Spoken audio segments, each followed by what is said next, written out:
Investir na expansão dos negócios exige conhecimento, planejamento, estratégias. É assim no mercado nacional e talvez ainda mais quando se pretende chegar lá fora. O que uma empresa precisa saber para atuar no mercado internacional é o assunto do Rumo Certo de hoje. Para isso eu recebo um especialista no assunto, está comigo Lucas Vogt. Lucas é CEO e cofundador do grupo 3S Corp. Lucas, seja muito bem-vindo. Muitíssimo obrigado, Sebastião, pelo convite. É um prazer enorme estar aqui com vocês, conversando sobre comércio exterior, algo que durante os últimos quase 20 anos nós fazemos e expandindo negócios, tanto em termos de importação quanto de exportação. É o que a 3S Corp hoje entrega aos seus clientes. Ótimo, muito obrigado a você pela disponibilidade e gentileza de aceitar o nosso convite. E eu queria conhecer um pouquinho dessa sua trajetória aí com o comércio exterior, sua expertise e também do trabalho que desenvolve no grupo 3S. Bom, a nossa trajetória, e a minha em particular, ela começa há 18 anos atrás, quando nós iniciamos a trajetória enquanto estagiários na área de comércio internacional. E toda a minha carreira foi sempre cerceada em cima de operações de prestação de serviço em comércio internacional. Tive uma passagem internacional, onde vivi por um ano na Europa, me capacitando e entendendo que língua estrangeira era fundamental para o desenvolvimento de novos negócios. E aí voltei ao Brasil, voltei prestando serviços, e isso durante algum período da minha carreira em outras empresas. E em 2011, Gabriel, meu sócio e cofundador do grupo 3S Corp, e eu montamos a estrutura que ela, anos depois, veio ser uma holding de negócios internacionais. A 3S Corp ela vem operacionalizar todas as etapas de questão daquilo que diz respeito ao comércio internacional. Nós temos um departamento, uma área de negócios que desenvolve produtos. Nós temos uma outra área de negócios que realiza a logística internacional, portanto, os fretes internacionais. A mercadoria, ao chegar ao Brasil, nós também conduzimos a liberação aduaneira. Nós somos também um elo de conexão nos aspectos fiscais e tributários através da nossa Trading Company. E temos nosso centro logístico e uma transportadora, ou seja, todo o arcabouço de operações de comércio exterior nós gestionamos e executamos através das áreas de negócio da 3S Corp. E vocês trabalham com grandes corporações, então? Qual é que é o perfil dos clientes que vocês atendem? Nós temos, Sebastião, hoje dentro do nosso fluxo de processos, a capacidade e metodologia embarcada para atender pequenas e médias empresas, grandes companhias e até mesmo aquelas que estão se iniciando na trajetória de internacionalização. Portanto, nós temos hoje capacidade de atender desde microempresas até grandes companhias. E dentro dos nossos mais de 500 clientes que nós temos em carteira hoje, espalhados por praticamente todos os estados da federação e também em quase todos os segmentos, setores de negócios, nós temos essa capacidade de atuação, portanto, nos mais variados tipos de produtos e portes de empresa.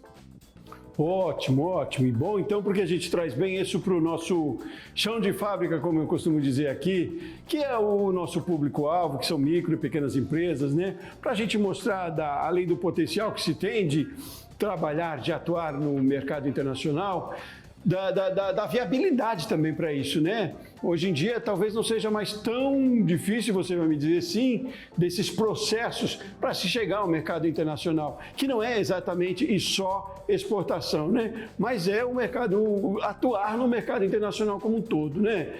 Que bom que a gente tem essa viabilidade para todos os setores, para todos os segmentos, também portes de empresa, quis dizer. Mas como é que é isso hoje? Como é que se chega a tanto? Há muitos processos ainda? É burocrático? Como é que está esse cenário hoje? De certa forma, quando a gente pensa em importação, diferentemente da exportação, então eu acho que é importante a gente contextualizar aqui para toda a tua audiência, Sebastião, porque no processo de exportação, o Brasil, logicamente, por conta de saldo de balança comercial, fomenta operações de exportação. Do contrário, ou no viés contrário na importação, tem aí sim algumas barreiras tributárias e não tributárias atinente a um processo de importação. E aí carrega um nível de burocracia maior. E é nesses aspectos que nós entramos fortemente, porque quando tu comentas a respeito de estudos de viabilidade, esses estudos, essas análises, esses planejamentos estratégicos, tributários, fiscais, logísticos, aduaneiros, é o que nós muito fazemos dentro da nossa estrutura de negócio. Então, nós pegamos, no primeiro estágio, uma ideia do empresário que pretende encarar o mercado externo, seja ele de importação ou exportação, e nós fazemos um planilhamento, um estudo de viabilidade, entendendo quanto o produto posto lá fora, né, pensando numa expectativa em termos de importação, quanto o produto, a exemplo, no mercado chinês, quanto o produto lá fora em dólares vai custar nacionalizado, importado, posto na unidade do nosso cliente final.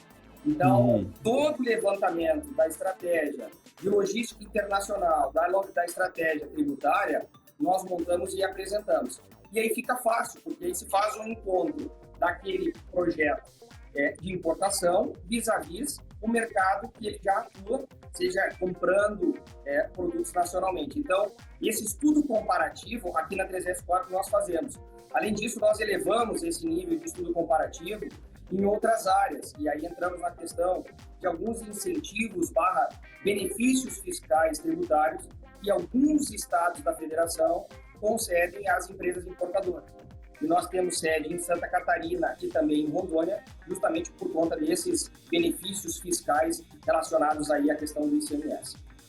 Entendi. Então depende, quer dizer, mais do que do potencial, talvez, da empresa, né, da viabilidade enquanto a atuação daquela empresa, mas tem muitos fatores que interferem nesse processo, então, né? Quando se fala de importação. Esse momento é favorável agora, gente, com a economia que a gente está vivendo? Sem sombra de dúvidas. Eu entendo que quanto maior o desafio em termos econômicos, maiores as possibilidades ou potencialidades que se precisa encontrar no mercado externo. É um pouco disso que nós tentamos nas nossas reuniões comerciais e nos movimentos que fazemos no Brasil todo, doutrinar, ou melhor, trabalhar com o empresário brasileiro no sentido de buscar essa internacionalização, seja ela de importação ou exportação, e sempre tem uma válvula de escape ou alguma alternativa no mercado externo, seja ele comprador ou fornecedor. Então, dando um pouco mais assertiva dentro dessa tua questão, Sebastião, sempre se tem oportunidades. E no mercado desafiador, como nós nos encontramos nesse atual momento, as oportunidades elas se mostram, muitas vezes, ainda mais vantajosas. Ótimo. E aí, puxando para micro e pequenas empresas, que setores têm se destacado mais? É varejo?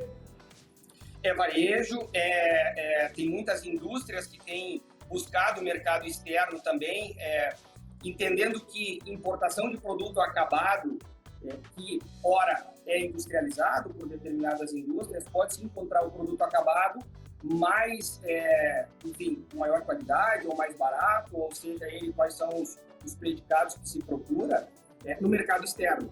Então, isso também é para micro e pequenas empresas, são para as empresas de varejo, para as empresas que vão atuar no mercado de compra e venda, ou seja, de importação e comercialização, e mesmo para as pequenas indústrias. Lucas, e que critério é básico? Eu imagino que depende de cada empresa e cada segmento, mas eu digo, é preciso estar bem estabelecido aqui no mercado nacional primeiro, para depois se pensar em atingir o mercado internacional, primeiro aí para exportação, por exemplo, ou não necessariamente? Empresas estão se desenvolvendo, mas já com planejamento para o mercado internacional. Qual é que é a situação do nosso cenário aqui no Brasil?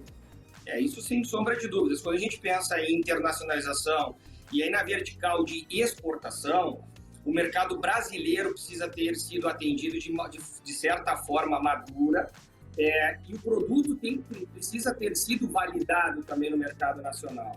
E quando nós pensarmos em internacionalizar alguma companhia e atingir mercado externo, nós temos que entender que fatores enquanto qualidade, algumas certificações e volume de produção vai ser necessário. E quando nós pensarmos em internacionalizar, no sentido de exportar materiais, produtos que são industrializados por determinada empresa aqui no Brasil, a exigência do mercado externo, por vezes, vai ser maior do que aquela que é exigida aqui no mercado interno. Então, a empresa precisa estar muito bem estruturada para aí sim avançar nesse patamar de internacionalização no sentido de exportação. Quando a gente pensa em importação na via contrária, de igual forma. Quando a gente pensa que estrutura de negócios, muita gente pensa que importar, por exemplo, da China, vai ser muitíssimo mais barato do que se comprar no mercado nacional. Isso não é uma verdade absoluta. Tem que se encontrar o melhor caminho lá fora e pensar em estrutura de custos, mas não que vai se reduzir operacionalmente alguma situação em 100%, em 50% dela, né? Muita gente busca isso no mercado externo. Isso não é uma realidade. A competitividade do mercado chinês ou mercado asiático traz para grande parte das empresas, ela é grande sim, tem grandes potencialidades, mas muita gente pretende buscar mercado externo pensando que vai reduzir em 50% o seu custo.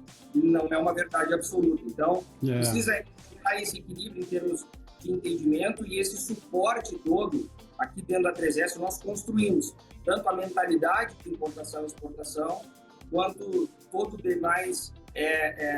demais estrutura que nós entregamos. Então, enfim.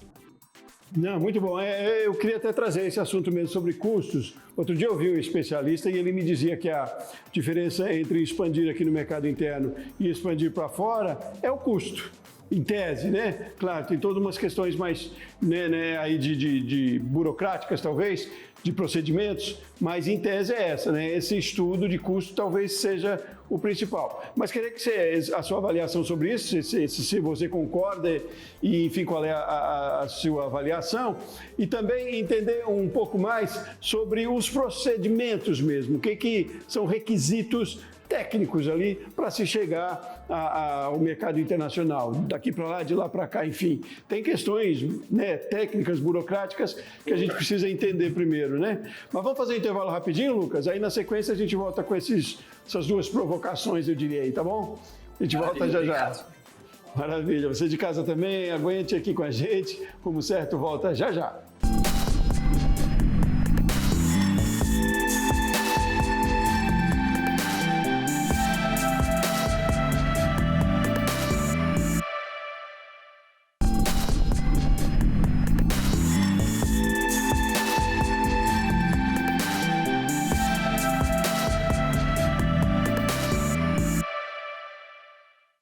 De volta com o Rumo Certo, hoje nós estamos falando sobre o que as empresas precisam para atuar no comércio internacional. O especialista no assunto está aqui comigo, Lucas Vogt, CEO e cofundador do grupo 3S Corp. Lucas, me fala um pouquinho de novo, você falou que a 3S está no Rio Grande do Sul, em Novo Hamburgo, né? Em Itajaí também. E você está onde hoje? E tem outros lugares também, né? Nós estamos posicionados no Rio Grande do Sul, na cidade de Novo Hamburgo, polo coreiro calçadista. Nós também estamos em Itajaí, justamente por conta de todo o aspecto logístico, aduaneiro, que o Estado de Santa Catarina desenvolveu ao longo dos últimos anos.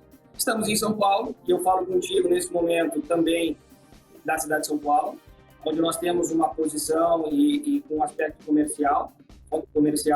E nós também estamos na cidade de Porto Velho, Rondônia, por conta de situações tributárias, né? Ah, maravilha. Não, só para entender dessa capilaridade aí, estrategicamente, onde vocês se posicionam. Hoje você está em São Paulo, então a gente aqui em Brasília. Mas retomando aquela nossa conversa e provocação que eu disse no bloco anterior, o custo é o principal ponto a se considerar, Lucas, quando se fala na internacionalização? Eu digo, se for pensar em expansão de negócios tanto no mercado nacional quanto internacional, é o custo que diferencia?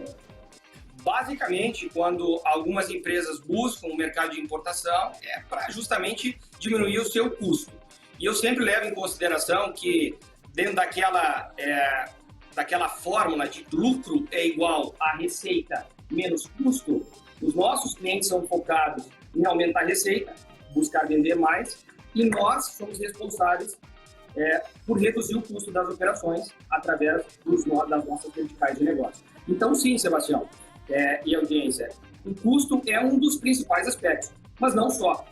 Buscar um mercado externo, naquilo que diz respeito à alta tecnologia, de equipamentos, maquinários e tal, também é um ponto importante. Então, nós estamos aqui elevando a um outro pilar, qualidade de materiais, que nós talvez não encontrássemos aqui no estado, no Brasil. E tempo de entrega, muitas vezes também. Então, volume de negócios, volume de produção, tempo de entrega, qualidade e, sim, custo.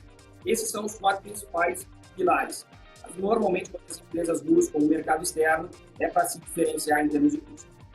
Certo. Lucas, a gente tem falado muito aqui de outras formas de gestão e colocado sempre como um ativo forte hoje em dia por conta de toda a transformação que a gente está vivendo, não só tecnológica, mas uma transformação social, exigências novas do consumidor, de ações novas também dentro das corporações, de outros ativos fortes, né, para qualquer negócio, que é a questão do meio ambiente, a questão da sustentabilidade, a questão da diversidade nas empresas, da inclusão, né?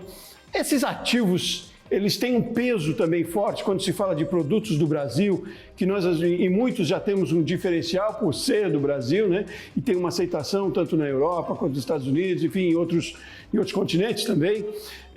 Mas eu digo isso, essa máxima que a gente tem trazido para os negócios hoje em dia, também para o mercado internacional, tem um peso importante? Como é que funciona?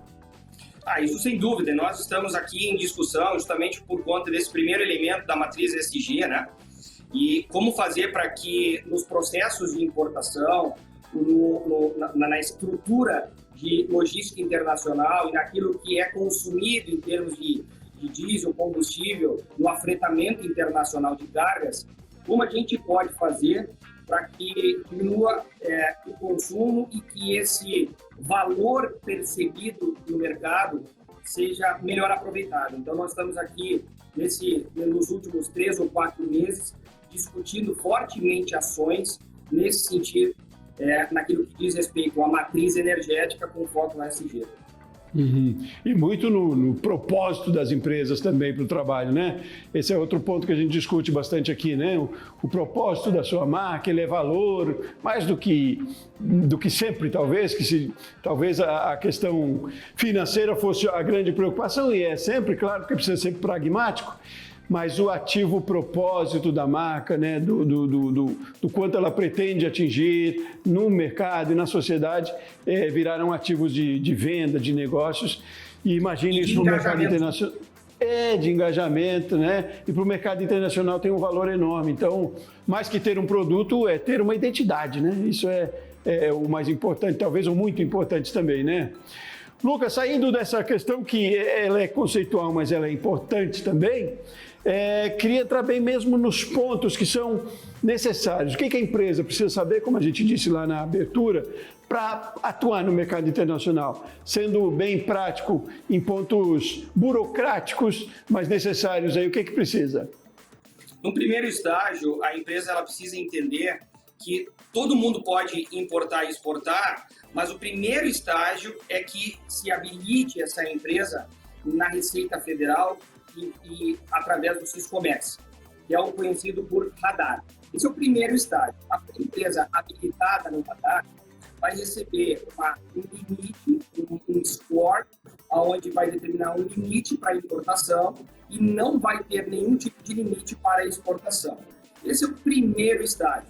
Além disso, o estudo daquilo que vai ser importado ou exportado para nós pensarmos no aspecto logístico, ou seja, qual é o melhor modal, se é aéreo ou marítimo ou rodoviário, qual é o tipo de container que essa mercadoria vai estar acondicionada, quais são as leis do mercado consumidor ou do mercado fornecedor para a estruturação dessas operações e entender que existem vários documentos relacionados e esses documentos são necessários para a liberação alfandegária.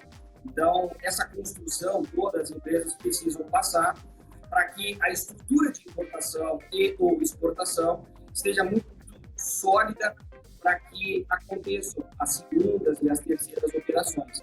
Então, o aspecto principal é estabelecer esse vínculo junto à Receita Federal e, a partir daí, a estruturação de logística, documentação e entender quais são eventuais licenças necessárias para que aconteça essa operação de importação e exportação.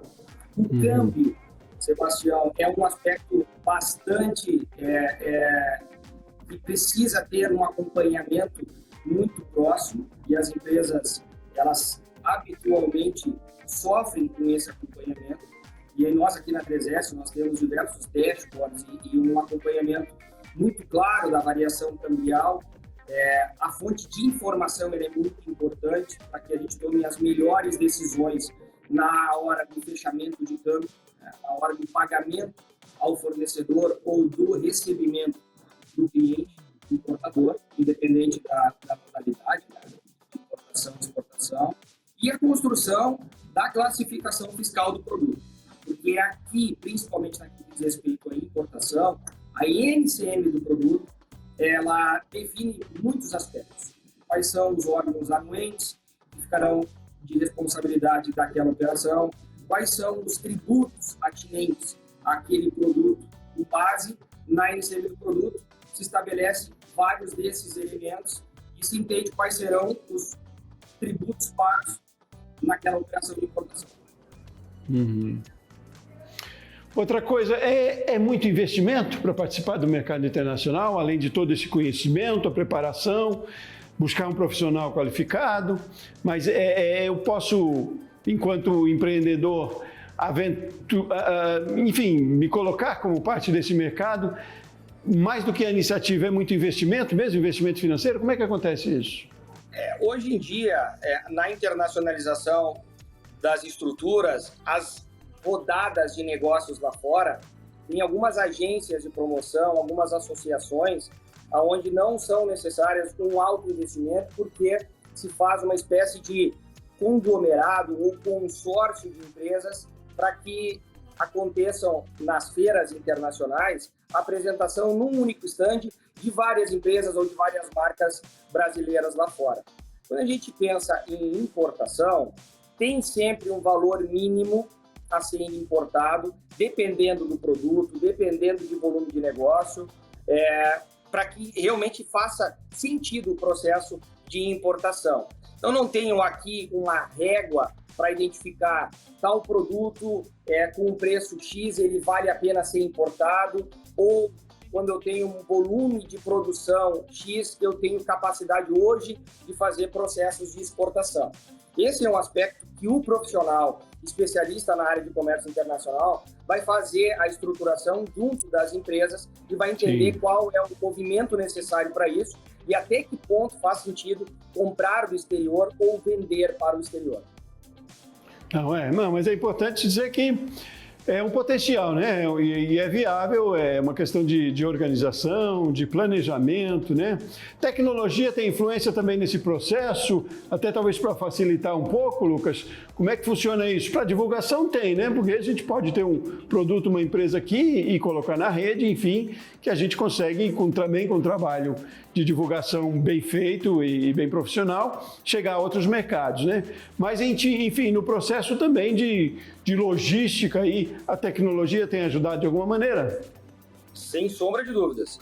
Tecnologia na participação de feiras e eventos internacionais, por exemplo, assim como nós estamos nesse movimento fazendo uma gravação através de algum tipo de equipamento, enfim, da mesma forma que se faz algumas reuniões, algumas rodadas de negócios e se acessam mercados através de reuniões online, de calls que são estabelecidas. Então, hoje em dia, acessar o mercado externo através de diversas plataformas, reuniões, simpósios, webinários que são construídos, a tecnologia embarcada nos auxilia a acessar esses mercados, tanto para explorar o que diz respeito à comercialização de bens brasileiros e como acessar os mercados externos para fins de compra, importação.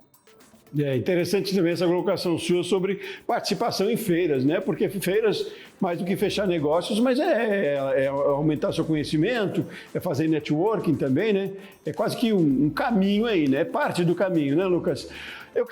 A gente está com 1 minuto e meio mais ou menos para fechar aqui a nossa conversa e que você me sintetizasse mesmo essa conversa, dando quase que dicas mesmo. Então, para a gente começar, a nossa frase aqui na proposta da discussão é essa, né? O que as empresas precisam fazer? Então, o que as empresas precisam fazer? Vamos sintetizar essa nossa conversa? Por onde começar? Primeira coisa é entender aquele produto que possa ser comercializado. Muitas empresas, Sebastião, nos procuram perguntando qual é o melhor tipo de produto para fins de importação. Nós não temos essa resposta. A resposta é aquele produto que ele é comercializável por determinada empresa, vai saber fazer o processo de venda. A partir daí, é buscar um profissional, uma empresa que consiga reunir essa inteligência de comércio internacional para a estruturação de negócios, seja ele importação ou exportação. Então, o primeiro passo é entender quais são os elementos de estrutura de custos para que faça sentido a importação ou exportação. Maravilha. E não tenha medo, né? Aliás, empreendedor não tem, né? Tem a coragem, tem a iniciativa e, enfim, colocar aí mãos à obra e buscar o que se pretende. Lucas, foi um prazer conversar com você. Muito obrigado pela sua participação aqui no Rumo Certo de hoje. Da mesma forma, muitíssimo obrigado pelo convite. Um abraço. Um abraço e um abraço para você de casa que acompanhou o Rumo Certo de hoje, que nos deu sua audiência. Eu volto no próximo programa. Até mais.